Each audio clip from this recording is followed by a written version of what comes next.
তো গাইস আজকে আমি বানাতে চলেছি তড়কা। হ্যাঁ, শুনতে একটু অবাক লাগছে, তড়কা বানাবো সেটারও আবার একটা ভিডিও। হ্যাঁ, দাঁড়াও সব বলছি। আজকে আমার বাবা আমাকে আদেশ দিয়েছে তোকে আজকে তড়কা বানাতে হবে। আমি আবার মা বাবার খুব কথা শুনি, তাই আমি বাবার কথাটা ফেলতে পারলাম झूठ बोलती जा रही है, शर्म नहीं आती। তাই আর কি নেমে পড়লাম তড়কা করতে। আসলে ব্যাপারটা হলো তড়কা করাটা অনেক সোজা আর দামও অত বেশি না। তড়কার মেন ব্যাপারটা হলো সকালবেলা তড়কাটা ভিজিয়ে রাখতে হবে, আর সেই খাওয়ার ইচ্ছেটাও জাগে আমাদের রাত্রেবেলা। সকালবেলা জাগলে তাও তো ভিজিয়ে রাখা যায়। এই করে এতদিন ভুলে ভুলে ভুলে ভুলে এসে ফাইনালি আজকে সকালবেলা তড়কা ভেজানো হয়েছে আর আজকের তড়কা রান্না হচ্ছে। আমি বাড়িতে এসে দেখি তড়কাটা অলরেডি সেদ্ধ করা হয়ে গেছে। ক্যামেরাম্যান চলে এসেছে সব কাজ শেষ করে, কিন্তু আরেকটু বাকি আছে। আজকে আমার বোন খুব ব্যস্ত, টিচার্স ডের জন্য কি সব বানাচ্ছে, ম্যাডামকে দেবে। তাই কাজ বলতে আমি, মা আর বাবা মিলেই করছিলাম। তাই প্রথমের কাজ প্রথমে শুরু করা যাক। প্রথমে আমরা পেঁয়াজ কাটবো, টমেটো কাটবো, তারপরে কাটবো হলো ধনেপাতা। আর বাটাবাটি যা কাজ ছিল ওগুলো আমার মা করে নিয়েছে, ওগুলো আমাকে করে দিয়ে দিয়েছে। আর এই যে আমাদের কাটাকাটি পুরো কমপ্লিট। আমি জানি তোমরা সবাই জানো কি করে তড়কা বানাতে হয়, কিন্তু তাও আজকে আমি একটুকুনি বলবো না কি করে তড়কা বানাতে হয়। তো প্রথমে আমরা কড়াইয়ে তেল গরম করে নিয়ে তার মধ্যে ডিমটা ভেজে নিয়ে আগে থেকে সরিয়ে রাখবো। अच्छा আমি জানি ডিম ফাটানোটা অনেকটা সোজা, কিন্তু আমার কাছে খুব কঠিন। আমি ডিম কখনো একবারে ঠিক করে ফাটাতে পারি না। অনেকবার ট্রাই করেছিলাম, ডিমগুলো ফাটছিলই না কোনোভাবে। কিন্তু তারপর আমি ভাবলাম না, একটা বাটির মধ্যে নিয়েই করি, কারণ ডিমের গুঁড়োগুলো পড়ে যাচ্ছিলো টুকটুক করে। তাই একটা বাটির মধ্যে আলাদা করে ডিমটা নিয়ে আমি তারপরে কড়াইয়ে দিই, আর তারপরেরটা আমি ওখানেই ডাইরেক্ট ফাটাই জোরে করে, বাস ফেটে যায়। এদিকে আমি এবার ডিমটা ভেজে নিচ্ছি টুক টুক টুক টুক টুক করে, নুন দিয়ে দিলাম, নাড়িয়ে দিলাম।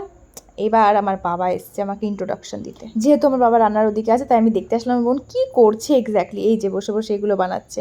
Happy teachers day. উটকাম করিস না, ছিঁড়ে গেলে এই সেই লাগছে কিন্তু।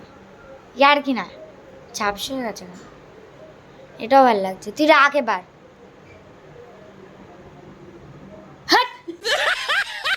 আমাকে এত বাজেভাবে ইনসাল্ট করালো, তাই আমি চলে এসেছি ওখান থেকে। আমার দরকার নেই, ও যা করছে করুক গা। তো প্রথমে আমরা জিরে সোমবার দিয়ে নেবো, সোমবার দেওয়ার মতো করে। তারপরে সেটার মধ্যে পেঁয়াজ, টমেটো যা যা দেয় সেগুলো দিয়ে ভাজবো। ও ধনেপাতা এখন দেওয়া যাবে না, ধনেপাতা পরে দেবো শেষে। তারপরে নানা রকমের মশলা যেমন জিরের গুঁড়ো, ধনের গুঁড়ো দিয়ে নাড়াচাড়া দিয়ে তারপরেও নাড়াচাড়া দিয়ে আমরা কষিয়ে নেব, যেমন কষায় অনেকটা যে কোনো কিছু করতে গেলে। তারপর সেটার মধ্যে আমরা যেগুলো ছিল মানে তরকার যেই জিনিসপত্রগুলো ছিল সেগুলো দিয়ে নাড়াচাড়া দিতে থাকবো ভালো করে, হলুদ টলুদ দিয়ে। আসলে আমার মা না তরকাটা একটু বেশি সেদ্ধ করে ফেলেছে, তাই একটু নরম নরম হয়ে গেছিলো, তাই আমরা অনেকক্ষণ ধরেই ভাজার চেষ্টা করছিলাম। অ্যান্ড ফাইনালি আমাদের তরকা রেডি হয়ে গেছিলো প্রায়। এদিকে আমার মাকে আমি বললাম তুমি রুটি বানাও গা মা, আমার জোর খিদে পেয়েছে।